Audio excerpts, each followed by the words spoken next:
right, friends, we are still reading What Was the Lewis and Clark Expedition? And today we're starting in Chapter 8. Chapter 8. On December 7th, 1805, Lewis and Clark had the men start building a fort where they could live for the winter. There was plenty of elk to hunt, and nearby Clatsop Indians were willing to sell their food.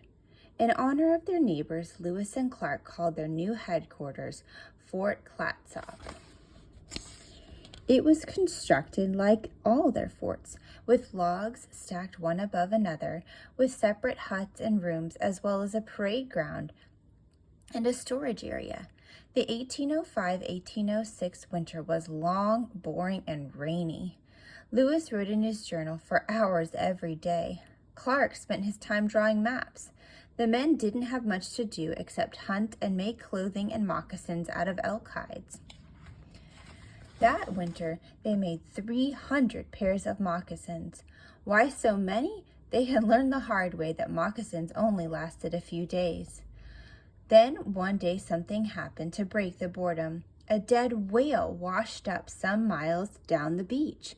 Everyone wanted to see the huge creature, including Sacagawea. Lewis and Clark planned to collect whale blubber for eating and whale oil for cooking, but the Clatsops claimed the whale was theirs. Lewis and Clark bargained with them. In exchange for the blubber and oil, they gave the Clatsops guns and ammunition. Another break in the boredom came with the arrival of some Chinooks. Their chief was wearing a magnificent robe made of sea otter skins. One look at the robe, and both Lewis and Clark wanted it.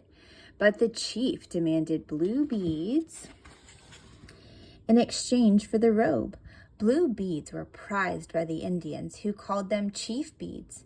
However, the explorers had already exchanged all their blue beads for food and horses. They had no blue beads left.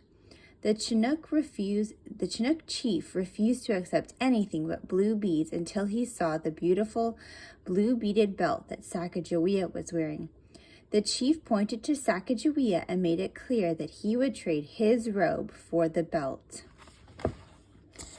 Sacagawea treasured her belt, but without saying a word, she unfastened the belt and handed it to the Chinook chief in exchange for his robe. Giving up a prized possession was her way of thanking Lewis and Clark. They had welcomed her on this trip. Clark had saved Pompey, her husband, and herself from drowning back at the Great Falls. Both men had seen her through her last terrible sickness. The rest of the winter was dreary, wet, and tiring. Of the 3 months in Fort Clatsop, only 12 days were without rain. The men had reached the end of their journey. Now there was nothing to do but wait out the winter. Then they would begin the trip back east. We'll come back to this set of pictures. Actually, we can do it now. There's Thomas Jefferson. So these are just some different cool pictures. An illustration of the signing of the Louisiana Purchase. Meriwether Lewis, William Clark. Lots of pictures. An example of a map. A drawing from Lewis's journal. So cool. Illustration of Lewis and his men fending off the grizzlies. A teepee.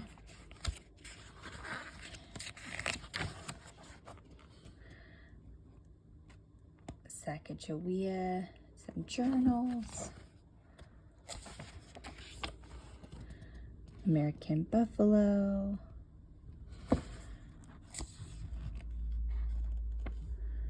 These are replicas of Fort Mandan. The Great Falls prairie dogs. Sioux Indians. William Clark's gravesite and the statue of Lewis and Clark. All right, Chapter 9, The Return Trip. On March 23rd, 1806, the Corps started happily for home. They had been away for almost 2 years. At least from now on, every mile they traveled brought them closer to the end of their journey. Earlier, when traveling west, the Columbia River's swift current had cut down their travel time. But now, on the way back east, they had to paddle against the river's swift current. This made travel slow. Melted snow had raised the river 10 feet, and it rained every day, raising the river even more. When the Corps couldn't paddle their canoes through one stretch of rapids, they walked on the shore, towing their canoes behind them. From high above, Chinook Indians pelted stones down at them. The Chinooks would also sneak in at night and steal whatever they could from the Corps supplies. The situation got so bad that Lewis and Clark told the men to shoot any Chinook caught stealing. At the same time, conditions on the Columbia River grew more difficult. The Corps had to continue on foot. On April 24, 1806, Lewis and Clark ordered the men to hide or sink their canoes. They then traded what things of value they still had. For 2 cooking pots, the Chinooks gave them 10 pack horses. Upon reuniting with their old friends, the Walla Wallas, the Corps members gained 23 more horses. At a party, everyone danced. Even Pomp, who had been walking on his own for some time. He was a cheerful and happy child, and when he did anything for the first time, the men were as proud of him as if he'd been family. Of all the men, Clark was the fondest of the boy. He called him Little Pomp, or my little dancing boy. And then Pomp fell sick with a high fever and a badly swollen sore throat. Fearing he might die, Sacagawea never left him. Clark, who also stayed by his side, gave Pomp the medicine that Lewis had bought in Philadelphia. It worked. Although his recovery was slow, Pomp got better. Word spread among the tribes that Captain Clark could heal the sick, and they lined up to be treated. They paid Clark in roots, berries, dogs, and horses, all of which he gratefully accepted. Late May snow blocked the Rocky Mountains. The Nez Perce chiefs told Lewis and Clark not to travel any further until the snow melted along the Bitterroot Mountains Lolo Trail. But Lewis, Clark, and the Corps members didn't want to wait. They left camp on June 15th. Thanks to the Nez Perce, each member of the Corps rode a horse and led a pack horse, but the weight of the horses broke through the crust of the snow. Beneath that crust, the snow was 12 to 15 feet deep. When Lewis and Clark realized there was no grass for the horses, they had the Corps turn back. 9 days later, they started out again. Now the crusted snow held the horses' weight. By June 29th, they were at the Lolo Trail's warm springs. Hot, bubbling water from the springs drew everyone into eased sore muscles and tired backs. What a treat! Smiles broke out on everyone's face, especially Pomp's. But how hard it was to climb out and start traveling in the snow again. In only 6 days, the Nez Perce guides had led them 150 miles through the deep snow. To regain their strength for a few days, the Corps rested along the branch of the Bitterroot River at a camp in what is now Montana. They had last stopped there in September 1805 on their way to the Pacific Ocean and had named the camp Traveler's Rest. Taking a few days off gave the Corps members a needed break. On July 3rd, Lewis and Clark split up the Corps to explore. Lewis led seamen and 9 men on the horses north on a route alongside the Missouri River.